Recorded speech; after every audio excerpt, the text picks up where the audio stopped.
बीड जिल्ह्यातील माजलगाव तालुक्यातील कारी गावामध्ये उषा वावळकर या अनुसूचित जातीच्या महिलेला बेदम मारहाण करण्यात आलेली आहे। ही मारहाण एवढी अमानवी आहे की जनावरासारखं मारलेलं आहे।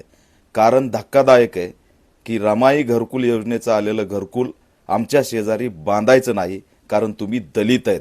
दलितांचं घर आमच्या शेजारी नको म्हणत जातीवाद्यांनी हा हल्ला केलेला आहे। यात उषाताई गंभीर जखमी झालेल्या आहेत, त्यांना इजा मोठ्या प्रमाणात दिसतायत आणि असं असताना पोलिसांनी तक्रार घेण्यास सुद्धा टाळाटाळ केली। त्याच्यामुळे न्याय सुद्धा जात बघून मिळतोय हे दुर्दैव आहे। आणि या पुरोगामी महाराष्ट्रात, बहुजनांच्या महाराष्ट्रात, महापुरुषांच्या महाराष्ट्रात आजही आमच्या शेजारी दलितांचं घर नको म्हणून दलितांवरती हल्ले केले जातात।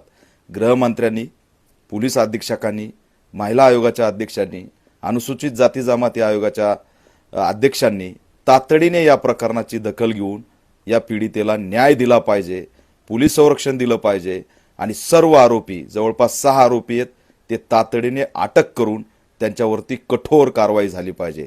यात गुन्हा नोंद करण्यास विलंब लावणाऱ्या पोलीस अधिकाऱ्याचं सुद्धा निलंबन झालं पाहिजे। मी लवकरच या पीडित कुटुंबाची भेट घेणार आहे आणि त्यांना असणारं त्यांचा आवाज राज्यव्यापी केल्याशिवाय शांत बसणार नाही।